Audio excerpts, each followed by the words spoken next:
Si Apostol Pablo, nang siya ay sumulat sa mga Corinthian believers, ay kanyang sinariwa ang mga karanasan ng mga Israelita nung sila ay nasa pamumuno ni Moses. At ito ang sinabi ni Apostle Paul sa 1 Corinthians chapter 10, starting from verse 1, "For I want you to know, brothers, that our fathers were all under the cloud, and all passed through the sea, and all were baptized into Moses in the cloud and in the sea, and all ate the same spiritual food, and all drank the same spiritual drink, for they drank from the spiritual rock that followed them, and the rock was Christ. Nevertheless, with most of them, God was not pleased, for they were overthrown in the wilderness." Well, ang ginagamit ni Apostle Paul dito ay kanyang sinasariwa ang parang natural na mga pinagdaanan ng mga Israelita, and yet ay meron siyang aplikasyon sa mga Kristiyano nung kapanahonang yaon na nasa Korinto. At kanyang sinabi, the same spiritual food, the same spiritual drink, the same spiritual rock na sumunod. Saan ka naman nakakitang batong naglalakad at sumusunod? And sinabi ni Apostle Paul, and the rock was Christ. And yet, most of them, God was not pleased, for they were overthrown in the wilderness. Now take note sa verse 6. Now these things took place as examples for us, that we might not desire evil as they did. Sa umagang ito ay meron tayong bagong pag-aaral, at ito pa rin ay nasa Matandang Tipan, at ito ang aklat ni Isaiah, the book of Isaiah. Ngayon, hindi ko alam kung karamihan sa mga Kristiyano ay binabasa ito. Ang totoo ay pag binasa mo ito, ang unang-una sigurong mangyayari sa inyo ay mahihilo kayo. Ano ba mga pinagsasabi nitong propetang si Isaiah? Pangalawa, ito ba ay naaangkop sa aking buhay ngayon? Kaya marami ang talagang nagfo-focus na lamang sa New Testament. Kasi totoo naman, sa New Testament ay ito ay talagang maliwanag at angkop na angkop para sa mga Kristiyano sa ating kapanahonan ngayon. Pero ang Isaiah, ito ay napakatagal ng panahon na dumaan. Ito ba ay napapanahon at ito ba ay kailangan ko pa rin? Well, tulad ng sinabi ni Apostle Paul ng kanyang kapanahonan sa mga Korinto, ang Old Testament ay mainam. These things took place as examples for us. Ngayon, kung tayo ay magbabasa at mag-aaral ng Old Testament, ang mailagay sa isipan natin, ito ay naging halimbawa. Kaya ito ay maaring maging gabay sa atin noong mga kapanahonang yaon na ang plano ng Diyos ay tumatakbo pa at hindi pa malinaw sa kapanahonang yon. Hindi katulad nung mismong ang Diyos ay dumating sa mundong ito nang siya ay nagkatawang tao, ang ikalawang persona. Sa Old Testament ay hindi pa ito maliwanag. Kaya nga, ninais ko na ating pag-aralan ang aklat na ito sapagkat ito ay madalas na nababanggit sa New Testament. Alam niyo, sabi ng mga karamihang mga preachers, this is the most quoted Old Testament book sa New Testament. At meron akong narinig na kung meron daw paborito si Jesus Christ na propeta, si Isaiah. Dahil si Jesus ay napakarami niyang quotations from the book of Isaiah. Si Apostle Paul na tinatawag natin na theologo, pagdating sa justification, pagdating sa adoption, yung tinatawag natin na mga pagpapala ng kaligtasan, Apostle Paul also quoted a lot from the book of Isaiah. Kaya mainam na tayo ay mayroong Old Testament sa umaga at New Testament sa hapon para ating mabalanse ang mga pagpapahayag ng Diyos na ito. Whenever we are in the book of Old Testament, ang tendency natin is we look backward. Tayo ay tumitingin at bumabaling sa mga nakaraan. Ito ay mainam sa atin sapagkat makikita natin kung paano ipinahayag ng mga propeta ang mga pangyayari nung kanilang kasalukuyan at pagkatapos ang mga propeta ay nangangaral at nagbibigay ng babala sa kanilang kapanahunan, ng mga panahong yaon. And yet, meron tayo makikita na karakteristik ng mga prophets. They also foretell, sila rin ay naghuhulat, nagpapahayag ng mga darating pang mga kapanahunan. Ngayon, ano ang interesting part sa Book of Isaiah? Nung mga unang panahon ng naisulat ang Biblia, alam ba nyo, wala namang chapters at walang verses ito? Nakakita na ba kayo ng Bible na walang mga chapters at walang mga verses? Ganito ang Biblia natin nung araw. Una, alam natin hiwa-hiwalay ang mga aklat ng Biblia. Hindi katulad ngayon na nasa isang aklat ito. Ngunit dati ito ay hiwa-hiwalay. Meron itong mga scrolls na parchment na sinasabi na isulat sa animal skins. At nung ito'y pinagsama-sama, wala itong chapter at wala itong verses. At kailan lamang ba pumasok ang chapter at verses? 1,000 taon, to be exact, ay mga 1,100 years after. No, ay doon lamang nailagay ang chapter at verses. Alam niyo, pagdating sa tinatawag natin, ang Biblia ay ang Diyos ang kumatha. Ang chapter at verses ay hindi kasama doon. Kuminsan, mainam na walang chapter at verses. Alam niyo kung bakit?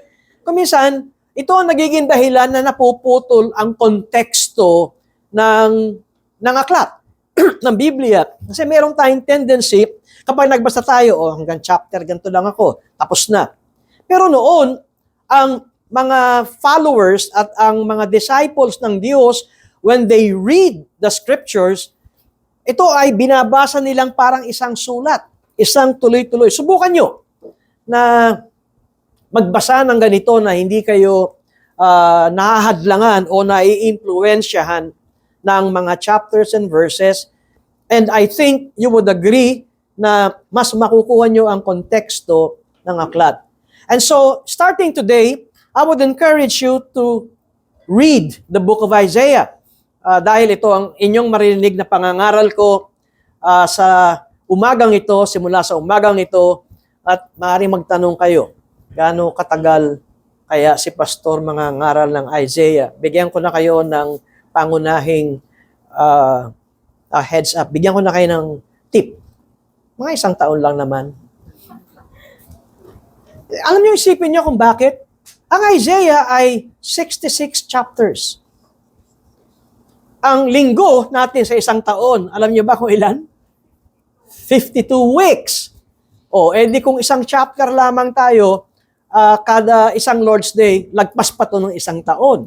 Parang yung ating Psalms, the book of Psalms, hindi ko matandaan kung 3 taon natin ito kinover, no, yung the book of Psalms. At kaya, mahaba-haba tayong uupo sa aklat na ito. And tulungan niyo akong sa panalangin sa aking pag-aaral. Ang totoo, 1 week pa lang. 1 week lang ang aking start ng pag-aaral na ito sa book of Isaiah. And for that 1 week, 1 linggo pa lang, nakita kong ang dami kong natutunan na hindi ko alam dati. And it is a very encouraging book to start with. Ang sabi ko, wala namang chapters at wala namang verses noong unang naikumpuni ang Biblia. Pero sino kaya ang nag-isip ng ang Isaiah ay maging 66 na chapters? At alam ba ninyo, ang Biblia natin ay ilang aklat pag pinagsama-sama o pag pinaghiwa-hiwalay natin? Well, sinasabi natin ang Bible is one book. Pero pag pinaghiwa-hiwalay natin, pag binilang natin ang Genesis, Exodus, Leviticus, Numbers, Deuteronomy, hanggang sa Revelation, alam niyo ba kung ilang aklat lahat yon? 66. Ilan ang aklat ng Old Testament? 39. Magsak kayo sa Sunday School examination. Ilan ang New Testament books? 27. Sabi ko, bagamat ito ay hindi inspired ang paglagay ng chapters, pero nakakagulat it is indeed an amazing one dahil yung nag-ayos nito o kung sino man siya ay paano niya hinati na ito ay 66 chapters na ang Biblia ay 66 books. And not only that, ang Bible ay nahahati sa dalawang testament, the Old Testament and the New Testament. At nakakagulat din na ang 39 books ay ang Old Testament at ang 27 books ay ang New Testament. Pag binasa natin ang Isaiah, merong tayong makikitang maliwanag na pagkahati. Ang tinutukoy kong pagkahati ay ang pagkahati ng chapter 1 to chapter 39. At sinasabi natin, ang chapter 1 to chapter 39 ay yung 39 books of the Old Testament. And so, kailan nagsimula ang New Testament? Sa Isaiah, kung hatiin natin, edi sa chapter 40. At sa chapter 40 hanggang sa chapter 66 ay ang division ng New Testament. Bakit ko sinabi ito? Pag binasa natin ang Old Testament, ang isang makikita natin na paulit-ulit na nangyayari ay ang judgment ng people of God at saka ng mga karatig bansa ng bayang Israel. Judgment because of disobedience. Pagdating ng New Testament, pag nagbasa tayo ng New Testament, ano ang makikita nating napakaliwanag? May pag-asa. Bakit may pag-asa sa New Testament? Sapagkat mamaya, first book din natin ng New Testament, ang John, ay makikita natin na ang Diyos ay nagkatawang tao. Ang Diyos ay nanahang kasama ng tao sa lupa. Ay sa Old Testament, ay hindi natin ito makikita. Katunayan sa Old Testament, ang presensya ng Diyos, ang talagang meron lamang encounter sa presensya ng Diyos ay isang tao. And that is yung pinakapunong saserdote, yung pinakapunong pare. Siya yung pumapasok doon sa kabanal-banalan, the Holy of Holies, the most holy place. At ito ay isang araw lamang, isang taon. At kapag hindi pa siya nakapaghanda ng tama, mamamatay siya. Ngayon, ano ang pinapakita dito sa Old Testament? Ay hindi tayo basta-basta, ang mga Israelita ay maaring lumapit sa Diyos ng kung kailan niya gusto at nang walang seryosong paghahanda at pagpapakumbaba at pagpapahayag ng kanyang kasalanan.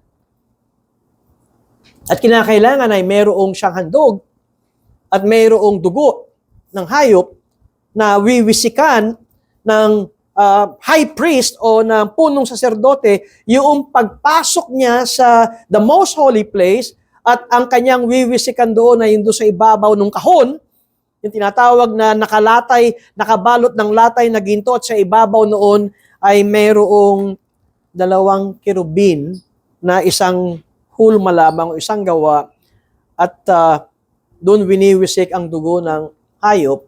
At ang tawag doon sa Old Testament sa Scripture is the mercy seat. Ba't ko sinasabi mga bagay na ito? Ang Diyos ay hindi pwedeng barkadahin at gawin mong pare-pare o BFF forever. Diba? Best friend forever sa Old Testament. Kaya may takot at mayroong pag-iingat ang sino mang nais lumapit sa Diyos. At hindi lahat ay pwedeng lumapit sa Diyos. Kinakailangan ito ay galing sa lahi ng Levi, ng mga Levita, at ang pari ay nandoon kinuha, at isa lamang ang taong yaon. Sa New Testament, ang sabi ni Apostol Juan, nakita namin ang Diyos, nakasama namin ang Diyos, nanahan ng Diyos, dahil ang Diyos ay nagkatawang tao. Kaya pag tinimbang natin ang Old Testament sa New Testament, ang Old Testament ay mayroong pag-iingat, takot sa Diyos. Si Isaiah lamang ang propeta sa Old Testament na nagpahayag ng kabanalan ng Diyos. Katunayan, sa Isaiah chapter 6, hindi lamang niya sinabi ang Diyos ay banal. Ito ang sinabi niya, banal, banal, banal ang Diyos. The thrice holy God.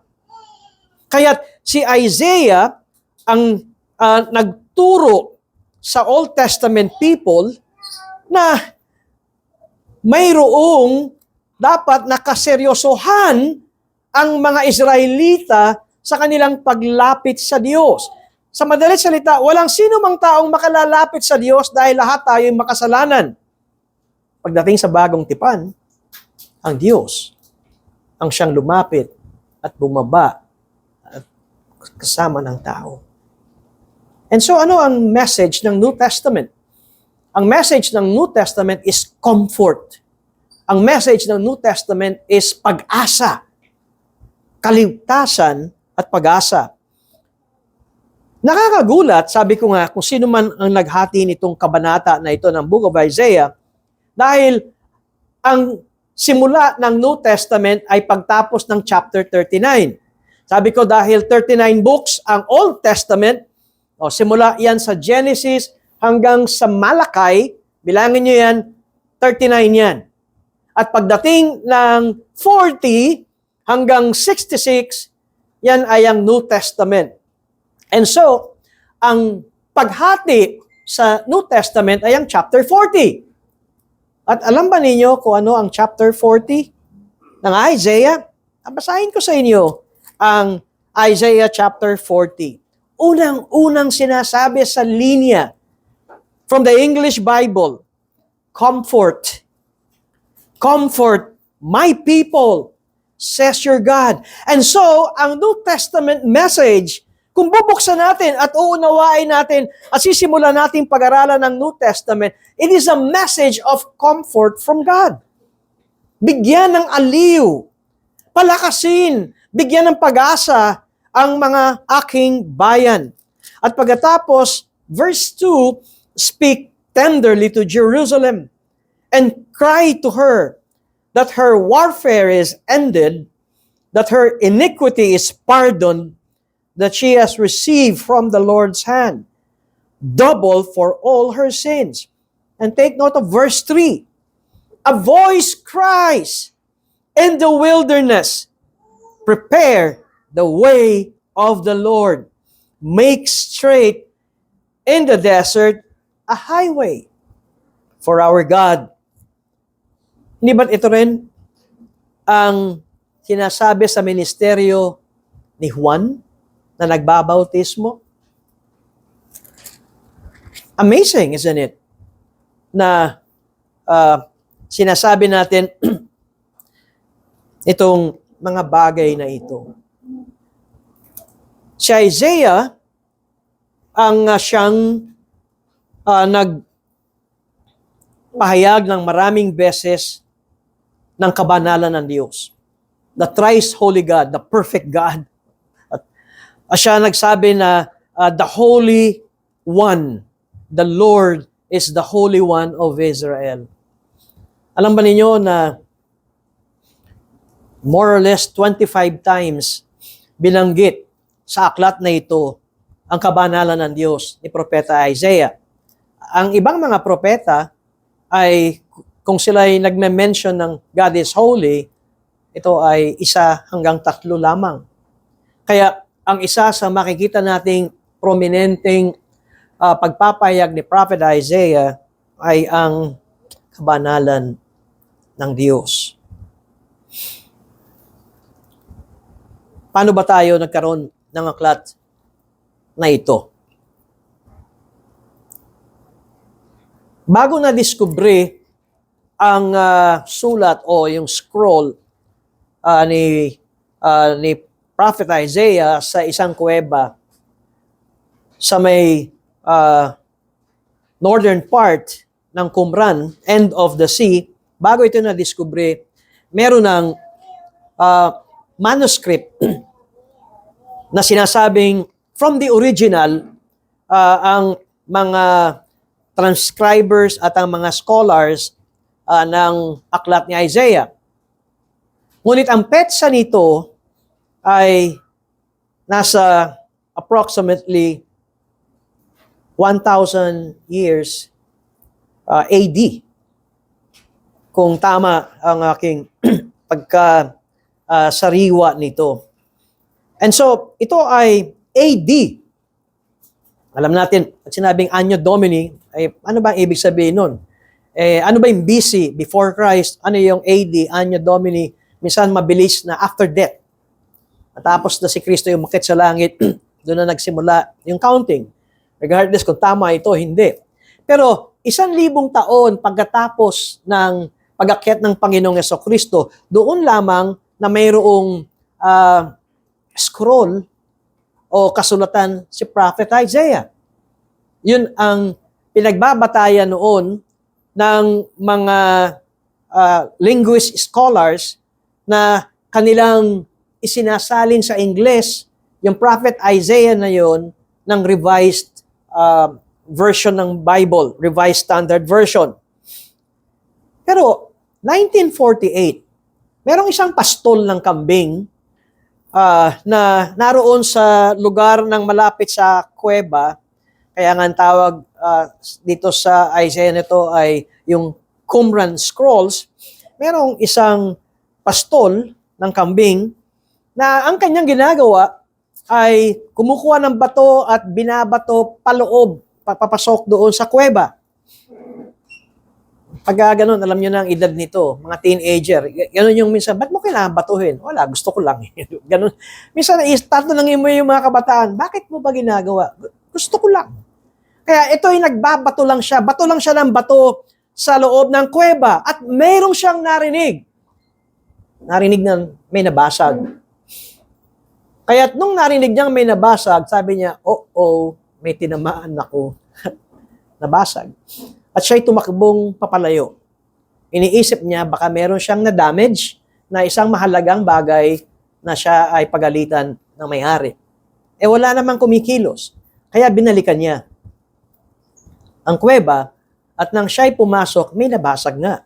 May tinamaan nga siya. At ang tinamaan niya ay palayok. At ang palayok, ang height ng palayok ay 3 feet. 3 pulgada. Tama ba yun? 3 feet. Itong palayok at doon sa loob ng palayok ay ang the book of Isaiah.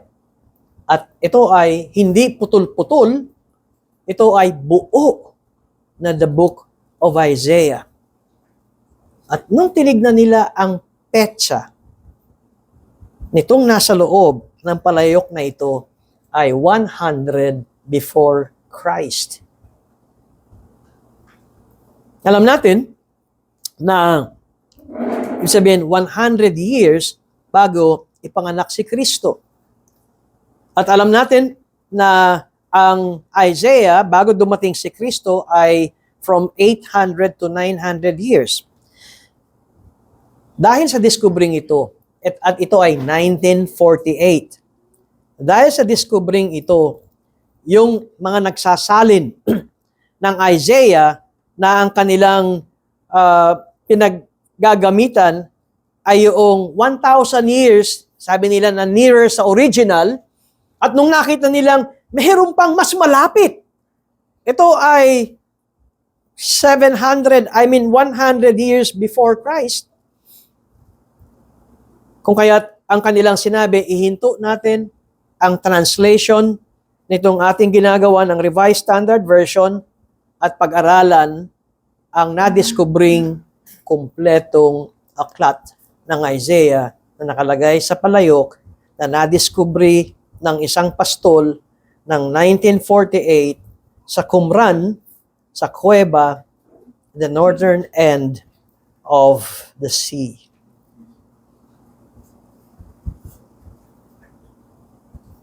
Kung kayo ay mahilig makinig sa classical music,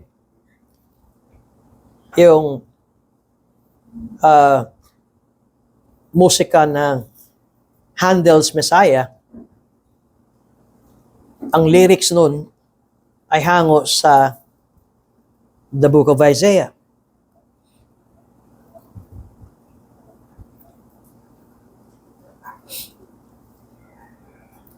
Di ba't pag tinignan natin, madalas ko na itong naririnig, ang mini Bible daw sa Old Testament ay Isaiah.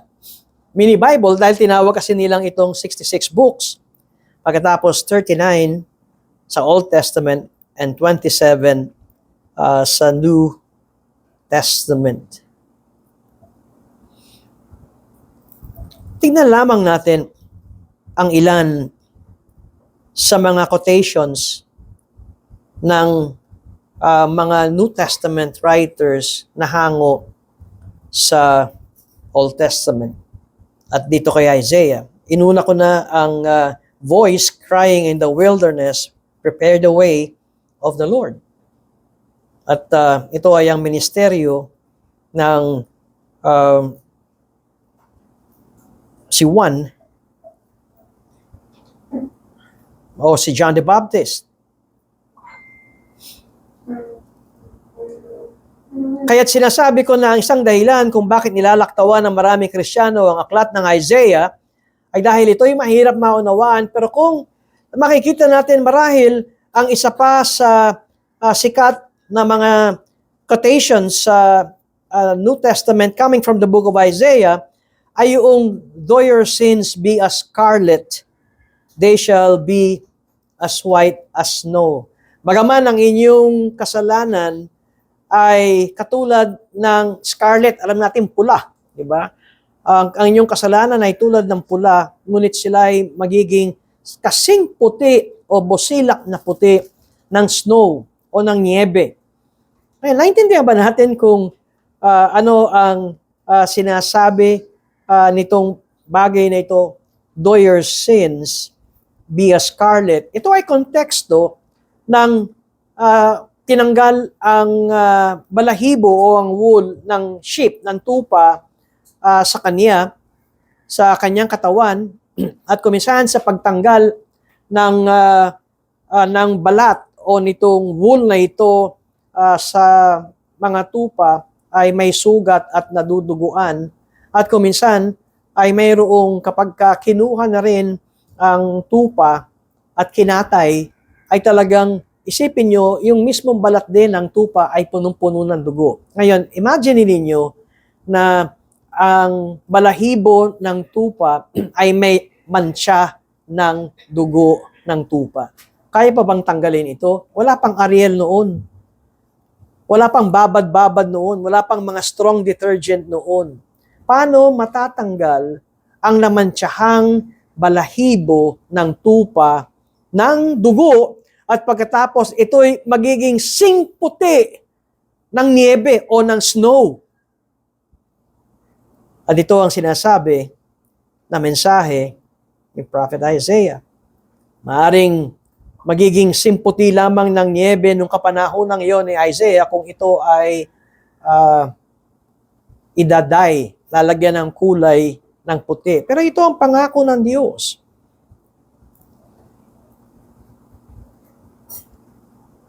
A virgin shall conceive, and his name will be Emmanuel. Alam natin ito. Ito ay laging nababanggit na talata pag Pasko. Pero ito'y hango kay Isaiah. At ito ay tumutukoy sa isang anak that a son is given. At siya rin ay tinawag na Prince of Peace. Ang isa pa nating marinig na kadalasan na nababanggit day that wait upon the Lord shall renew their strength. They shall rise up with wings like eagles. Ito pa isa. How beautiful on the mountains are the feet of those who bring good news. Sulat ito ni Pablo sa mga taga-Roma. Yan ay galing kay Prophet Isaiah.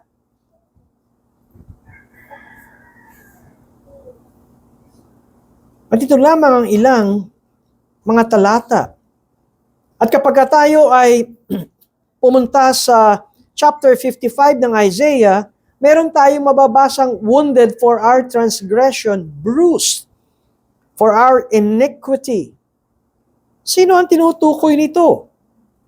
Na may umako ng ating kasalanan. At pagkatapos nandun ang panawagan ng Book of Isaiah, everyone that thirst, sino mang nauuhaw, come, buy wine and milk without honey and without price. Sa New Testament, kayong mga nauuhaw, lumapit sa akin, ang sabi ni Jesus. At si Isaiah lamang ang siyang nagbigay ng propesiya patungkol sa bagong pangyayari.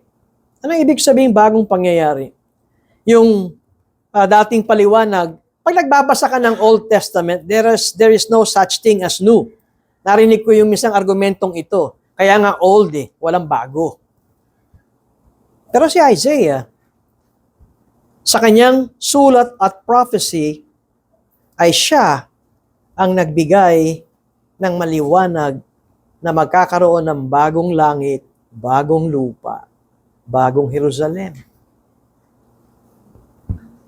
And other quotes from the New Testament na kino-quote si Prophet Isaiah ay ito, death shall be swallowed up in victory. Nung panahon ni Isaiah, takot talaga ang tao mamatay. Hanggang ngayon naman, di ba? Takot ang tao mamatay. Ngunit binibigyan ni Prophet Isaiah ng hope ang mga feeling nila na sila ay malapit ng mamatay. Darating ang araw, lulunukin ang kamatayan. Death shall be swallowed up in victory. In fact, yung sinabi ni Apostle Paul about grieving the Holy Spirit doon sa Ephesians, na wag nating wag nating saktan at bigyan ng mabigat na damdamin ng banal na Espiritu. Galing ito kay Isaiah. At yung sinasabing darating ang araw that God shall wipe away all tears. Papawiin ng Diyos ang lahat ng ating mga luha. Galing ito kay Isaiah. Yung sinabi ni Jesus na kayo ay magiging saksi ko sa lahat ng mundo. Galing din yun kay Isaiah. You shall be my witnesses to the ends of the earth. At yung sinabi ni Apostle Paul, ang lahat ay luluhod, that every knee shall bow and every tongue confess. Galing din yan kay Prophet Isaiah. Kaya ito ay starter lamang ng ating pag-aaral ng aklat na ito. Sino si Isaiah?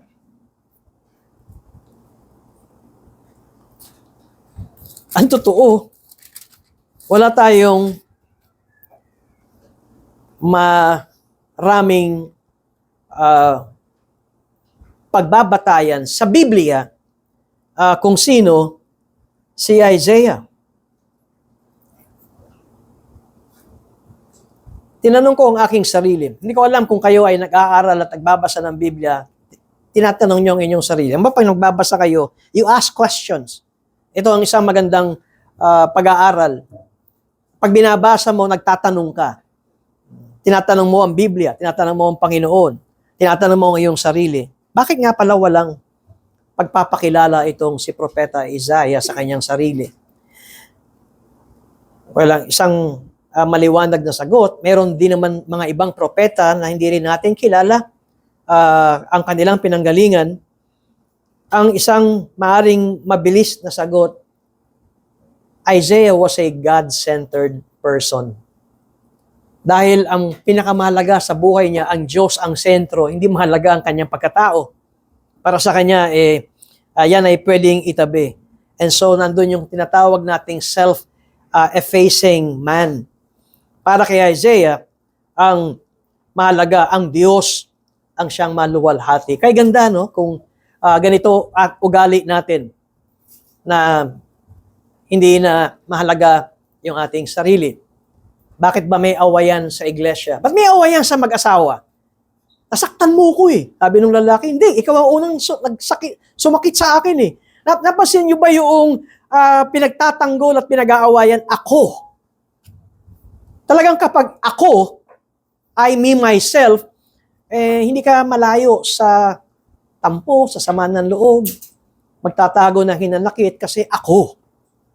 Pero kung ang magiging sentro ng iyong buhay ay ang Diyos, ay yung sinabi nga ni John the Baptist, He must increase, I must decrease. Ang nagmamataas ay ibababa, ang sabi ni Jesus, ang nagpapakababa, ang siyang itataas. Kaya magulo ang ating mundo. Pinag-pray natin ang ating pamahalaan. Kaya magulo rin ang ating pamahalaan. Recently ay nasaksihan nating parang tinatawag na meron tayong kaguluhan sa Senado. Ang negatibong pinaparating sa mayorya at sa minorya. It's because of I.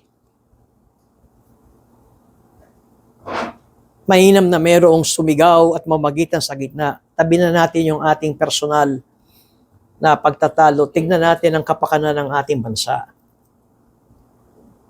Ngayon si Isaiah, sa kanya ay ang kaluwalhatian ng Diyos. Ang mahalaga sa kanya. Bagaman wala tayong mababasa kung sino ang taong ito, maliban sa kanyang naisulat, pero ang pagbabatayan natin marahil ay ang sulat ni Josephus na isang historian. Dahil marami siyang naisulat patungkol sa taong itong si Isaiah. Unang-una, marahil ang magulang ni Isaiah ay makadiyos. Kahit di natin alam at pangalan ng kanyang magulang, maliban sa verse 1, chapter 1, the vision of Isaiah, the son of Amos. Yun lang ang pangalan ng tatay ni Isaiah. Pero ang sinasabi ko na marahil ang magulang ni Isaiah ay makadiyos. Sapagkat ang kahulugan ng Isaiah, ano yun, labo o malayo, malabo na at malayo sa Hebreo, sapagkat ang Hebrew ng Isaiah ay Yasa Yahu. Ito ay pangalan ng Diyos. At ang Yesa ay alam nyo ng Yeshua, meaning nagliligtas. Sa madalit salita, kung gagawin natin Hebreo ang salita ni Isaiah, ang ibig sabihin ng kanyang pangalan, nandun ang pangalan ng Diyos at nandun ang gagawin ng Diyos. And that is, God saves. Hindi ba't katulad din ito ng pangalan ni Joshua? Hindi ba't ito rin ay katulad ng pangalan ni Jesus? Ngayon, tatanungin niyo ako, bakit naging Isaiah? Layo, di ba? Layo sa Joshua, ang layo kay Jesus. Well, sa aking pagsasaliksik, ganun ang nangyari nung ginawang Ingles yung pangalan. Sinasabing naging Anglicanized yung pangalan ni Isaiah. Pero kung titignan natin, ang pangalang ito ay nakapangalan katulad ng kay Joshua na ang Diyos ay magliligtas. Alam niyo, tinawag si Prophet Isaiah na Prince of the Prophets. Ba't ba siya tinawag na prinsipe ng mga propeta sa matandang tipan? Well, ang ibig bang sabihin nito, katulad ng Prince of Preachers natin, pag sinasabing, sino ba ang Prince of Preachers natin? Charles Spurgeon. Ibig bang sabihin si Charles Spurgeon ay may dugong bughaw? Siya ba ay may lahi ng mga hari? Kaya tinawag siyang prinsipe ng mga mangangaral? Hindi. Binigyan siya ng title na Prince of Preachers, si Spurgeon, ay dahil sa kanyang natatangi o talagang nakikitang kaparaanan at kaibahan ng kanyang pangangaral. Si Isaiah ay maari matawag na Prince of Preachers sa Old Testament ay dahil kapag tinignan natin ito at loobin ng Diyos, huwag namang sana isang taon na ating pag-aralan, makikita natin kung papaano siya sumulat at kung papaano niya na ipahayag ang mga hindi pa mangyayari, 800 years. Katulad ng ang birhen ay magsisilang, yan ay 800 years bago nangyari. 7 to 800 years. Paano niya naisulat yon? Kaya nga't merong mga modern scholars na sinasabing 3 daw ang sumulat ng propeta Isaiah. 3. Si Isaiah at pagkatapos merong sumunod sa kanya at meron pang pangatlong sumunod sa kanya. Ano ang paliwanag ng mga modern scholars ng authorship ng Isaiah? Dahil sobra naman daw yun. Paano maisulat ni Isaiah ang mahabang panahon na mailagay niya mga pangyayari at lalo na nung meron siyang binanggit na ang pangalan ay si Cyrus. Si Ciro. At itong si Ciro ang siyang magiging tagapagligtas ng bayang Israel. Sino ba si Cyrus? Si Cyrus, ang siyang nagbigay ng edict na ang lahat ng mga nasa Babyloniang bihag na mga Israelita ay bumalik sa Jerusalem. Unang-una, hindi pa winawasak ng Babylonia ang Jerusalem ng mga panahong yaon. At alam natin ang kwento ni Nebuchadnezzar, ang world power ng panahong yaon, at nung namatay si Nebuchadnezzar, ay may mga sumunod na mga salinlahi, at makikita rin natin si Belshazzar, dito sa Daniel na ating binibigyan ng devotion during prayer meeting, ay apo. Apo sa talampakan ba ang tawag doon ni Nebuchadnezzar, at pagkatapos ay si Darius ang sumunod, at pagkatapos ay ang Persian king na si Cyrus. Wala pa yun. Ngunit nailagay na doon sa aklat ni Isaiah ang pangalan ni Cyrus at sinabi doon sa aklat ni Isaiah, siya ay aking shepherd, siya ang aking pastol. Kaya, ang mga modern critics o modern scholars ay nagsasabing imposible na ang propetang yan si Isaiah lamang ang sumulat ng lahat. Ngunit pag tinignan natin ang New Testament, walang sinabi si Jesus na author maliban kay Isaiah.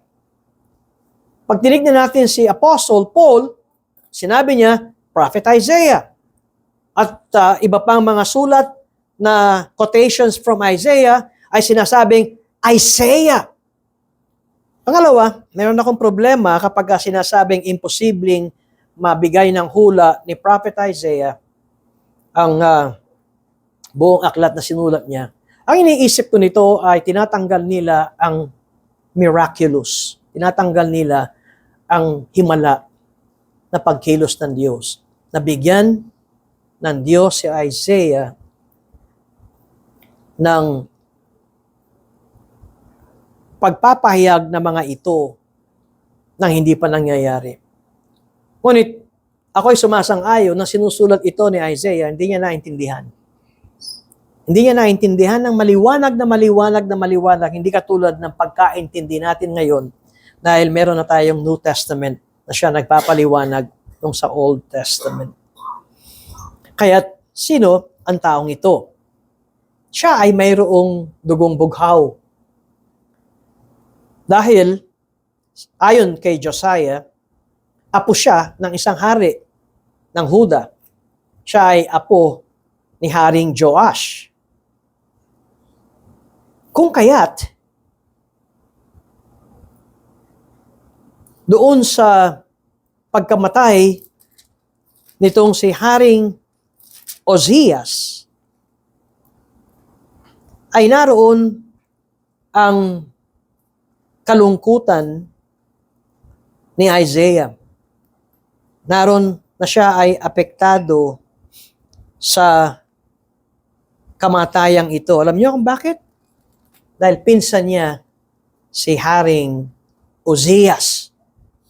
And so therefore, imagine ninyo, pinsan mo ang hari, apo ka ng hari na nauna, at pinsan mo ang hari, di lapas-pasok ka sa kaharian.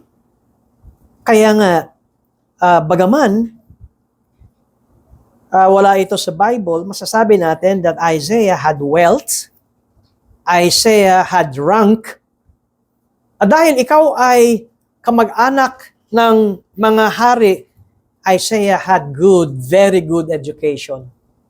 Alam naman natin, ang isang nais o ang isang nangyayari sa mga hindi problema ang pera, ay hindi rin problema kung magkano ang babayaran sa edukasyon. Kaya ito si Isaiah. Isaiah had wealth, Isaiah had rank, may ranggo, and Isaiah had education. Ngunit kuminsan ang akala natin, dahil si Propeta Isaiah ay mayroong ganitong impluensya, ay magiging maganda ang kanyang ministeryo.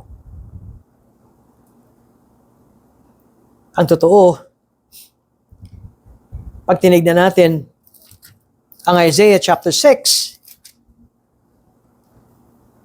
nang nagkaroon siya ng vision, in verse 1, in the year that King Uzziah died, I saw the Lord sitting upon a throne, high and lifted up.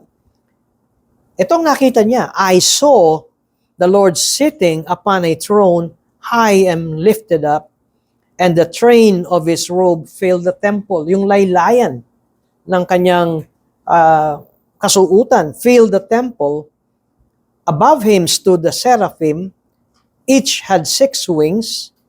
With 2 he covered his face, and with 2 he covered his feet, and with 2 he flew, and one called to another and said, Holy, holy, holy is the Lord of hosts. The whole earth is full of his glory. And the foundations of the threshold shook at the voice of him who called, and the house was filled with smoke. And I said, Woe is me, for I am lost. For I am a man of unclean lips, and I dwell in the midst of a people of unclean lips. For my eyes have seen the King, the Lord of hosts. Then one of the seraphim flew to me, having in his hand a burning coal that he had taken with tongs from the altar, and he touched my mouth and said, Behold, this has touched your lips. Your guilt is taken away, and your sin atoned for. Take note of verse 8. And I heard the voice of the Lord saying, Whom shall I send? And who will go for us? Si Isaiah ang nagbigay ng patikim ng Trinidad na Diyos. Who will go for us? Then I said, Here am I, send me. And he said, Go and say to this people, keep on hearing, but do not understand. Keep on seeing, but do not perceive. Make the heart of this people dull, and their ears heavy, and blind their eyes, lest they see with their eyes, and hear with their ears, and understand with their hearts, and turn and be healed. At ang sagot ni Isaiah, How long, O Lord? Ngayon, gusto kong tingnan natin ito. Ikaw ay mayroong dugong bughaw. Ikaw ay tinawag ng Panginoon. You have the wealth, you have the rank, you have the education. Natural, kapag ikaw ay tumayo at nagsalita, makikinig ang tao sa iyo. Pero ang sabi ng Diyos, hindi. Pag ikaw ay nangaral, titigas ang kanilang puso. Hanggang kailan, Panginoon, ako mangangaral na may lalambot ang puso? Yun ang isang tanong. Hindi ba't ginamit din ito ni Jesus sa mga reliyosong tao? That's why I spoke in parables, ang sabi ni Jesus. Pero pakinggan niyo ako. Sa point na ito na nakikita ko, alam natin na ang salita ng Diyos ay nagbubukas ng ating pangunawa. Alam natin na ang salita ng Diyos ay nagpapalambot ng ating puso sa tulong ng Espiritu Santo. Pero alam din ba natin na ang salita ng Diyos ay maaring magpatigas ng inyong puso? Pakinggan niyo akong mabuti. Ang pangangaral ng salita ng Diyos ay kailanman hindi nasa gitna o hindi neutral. Ang salita ng Diyos ay either may mabuting epekto sa iyo o may masamang epekto sa iyo. Ang salita ng Diyos ay mayroong mabuting epekto na palalambutin ang iyong puso at ikaw ay lalapit sa Diyos, o ang salita ng Diyos ay magpapatigas ng iyong puso at patuloy kang gagawa ng kasalanan. Ang hirap na ministeryo ni Isaiah. At ito rin ang dapat na maging maliwanag sa atin sa bawat araw ng Panginoon. Kapag ipinangangaral ang salita ng Diyos, nasaan ka ron? Walang gitna. Kung ikaw ay narito at binabaliwala mo ang pangangaral ng salita ng Diyos, paglabas mo sa pintuang ito, hindi yung walang nangyari. Dalawa lamang ang iyong maaring mangyari. Ikaw ay may kababaang loob sa Diyos. Ikaw ay naliwanagan sa majesty at kaluwalhatian ng Diyos. At dahil dito, ikaw ay lumalapit na may kababaang loob sa Diyos at pasasalamat na ikaw ay kinahabagan at ikaw ay biniyayaan ng kaligtasan, o kaya ikaw ay magsasabing, nasaan ang ganda noong Lord's Day? Wala namang epekto. May epekto. Tumitigas ang iyong puso. At sa tuwing ikaw ay narito, at sa tuwing naririnig mo ang pangangaral ng salita ng Diyos, at hindi mo binabantayan ang iyong puso, hindi mo namamalayan, patigas, ng patigas, ng patigas ang iyong puso.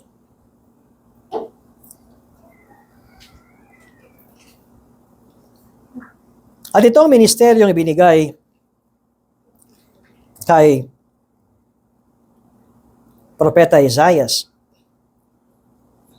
May asawa si Propeta Isaiah at sinabi ang kanyang asawa ay propetisa, prophetess.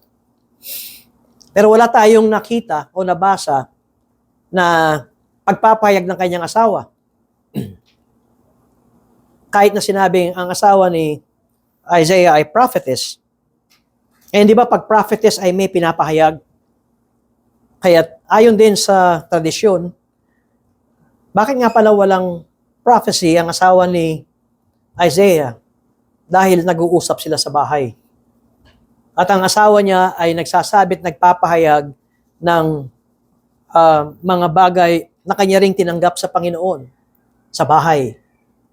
Pero dahil si Isaiah, ang head of the family, si Isaiah na magpapahayag sa kanyang sulat. Di ba napakaganda? Nandun yung galang ng mag-asawa at ipinakikita yung respeto ng babae sa kanyang asawang lalaki.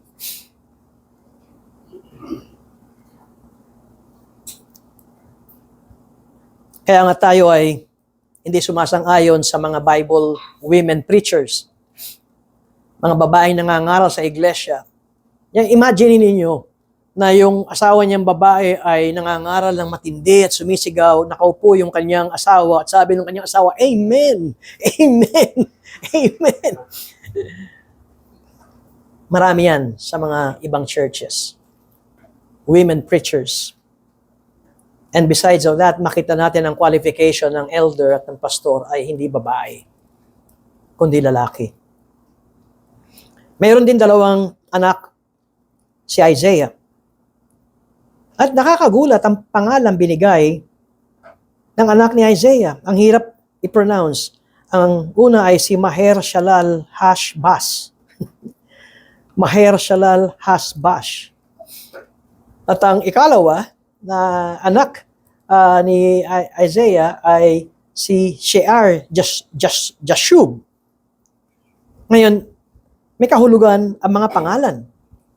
Ang Maher-shalal-hash-baz ay ang ibig sabihin nito literally is haste the booty, speed the spoil. Meaning, lolooban kayo, nanakawan kayo, at ang inyong kayamanan ay mawawala sa inyo. Alam niyo kung kailan nangyari yun? Nung sila ay nilusob ni Nebuchadnezzar nang winasak ng Babylonia ang Jerusalem pati ang templo. At sinamsam ang lahat ng ginto, pilak sa loob ng templo at tinala ito sa Babylonia. Ito ang kahulugan ng pangalan ng panganay na anak, Maher-shalal-hash-baz. At ang ikalawa ay Shear-jashub. Yung una, bad news. Pero itong ikalawa ay good news. Bakit ko sinabing good news? Dahil ang kahulugan ng Shear-jashub ay a remnant shall return. Merong kakaunti na sila ibabalik. Ang una, sila ay naging bihag sa Babylonia. Ang ikalawang anak ni Isaiah ay mayroong kaunti na sila ay babalik sa Jerusalem. Kahanga-hanga dahil kay Isaiah ay ipinahayag niya ang future ng Israel.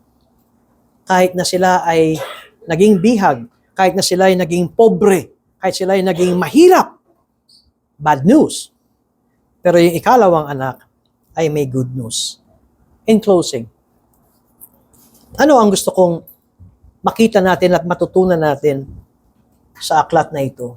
Well, pag binasa natin at pinag-aralan ng Isaiah, nababanggit dito ang mga bansang Assyria, nababanggit ang bansang Egypt, at iba pang mga bansa. Ang Babylonia nung panahon ng mga panahong yun ay hindi pa ito world power. Ang Assyria, ang world power. Makikita natin ang mga pangalang Sennacherib, Shalmaneser, at iba pang mga pangalan. At mayroong parang pagka-politics. May parang politika dahil may mga na-mention na mga bansa at kaharian. Alam ba ninyo na ang isang sinasabi ni Prophet Isaiah sa kanyang hari? Dahil ang Huda noon ay napakahina at napakaliit. Magtiwala ka sa Panginoon. Huwag kang magtiwala sa mga kaharian ng tao. Ngunit, ang mga hari ay mas pinili ang magtiwala sa kaharian at kalakasan ng tao. At pag nakita natin ang kasaysayan ng bayang Israel at ng bayang Huda, kapag sila ay nagtitiwala sa tao, sila ay nawawasak. Ang panahon ni Haring Hezekias, galit na galit si Commander General Sennacherib at sabi niyang, uubusin ko kayo at pupulbusin ko kayo. At hindi malaman ni Hezekiah ang kanyang gagawin dahil sa totoo, wala silang kalaban-laban kay Sennacherib. Ngunit ang sabi ni Isaiah, magtiwala ka sa Panginoon. Kahit na gusto niya at ginagawa na niya makipag-alyansa sa Egypt, sinasabi ni Prophet Isaiah, magtiwala ka sa Panginoon. At isang magdamag, pagising ng mga Israelita, nakita lang patay lahat ang mga kawal ni Sennacherib. Ano nangyari? Sila mismo ang nagpatayan sa isa't isa. At kung matatandaan kong bilang 185,000 soldiers ang namatay, walang ginawa ang Israel. Ano ang gusto kong makita natin sa pag-aaral ng Book of Isaiah? Ang pagtitiwala sa Panginoon at di pagtitiwala sa Panginoon ay may konsekwensya. Magtiwala ka sa Panginoon at naroon ang tulong ng Panginoon. Huwag kang magtiwala sa Panginoon ay may konsekwensyang kang mararanasan. Alam natin yan. Palagi ko magsasabi tayong amen. Dahil ilang beses na tayong mas nagtiwala sa ating sariling karunungan kahit alam natin na maliwanag ang salita ng Diyos. Pangalawang gusto ko makita natin,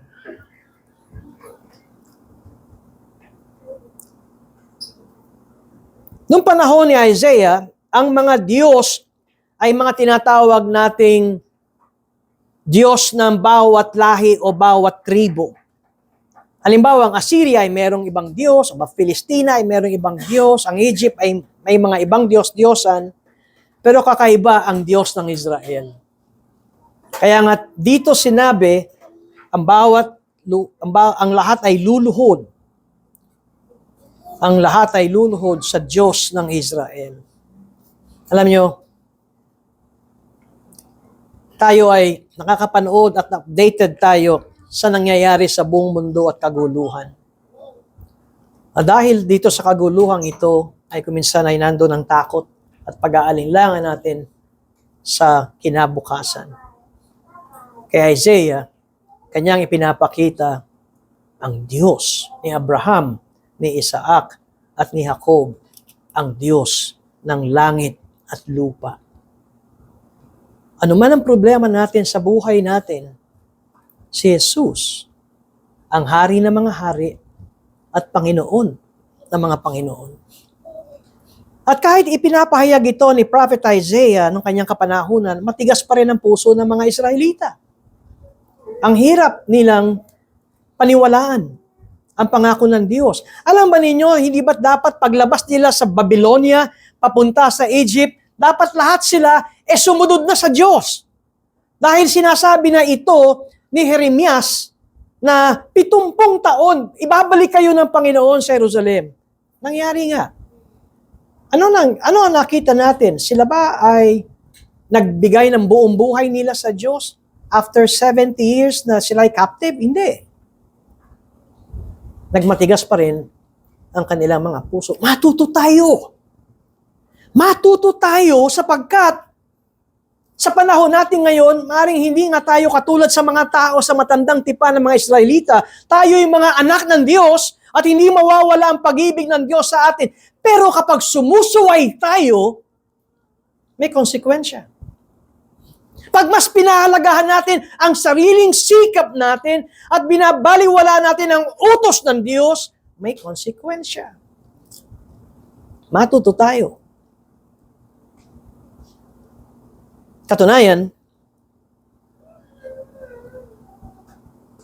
isa lamang ang dapat nating takbuhan kung nais nating magkaroon ng kapayapaan, kagaangan, at makapagbibigay ng kalugod-lugod sa Diyos. Ang Diyos lang ang ating lalapitan. Dito sa aklat ng Isaiah, siya rin ang nagpahayag kung ano ang mga Diyos-Diyosan. At sabi ni Isaiah, walang magagawa ang mga Diyos-Diyosan.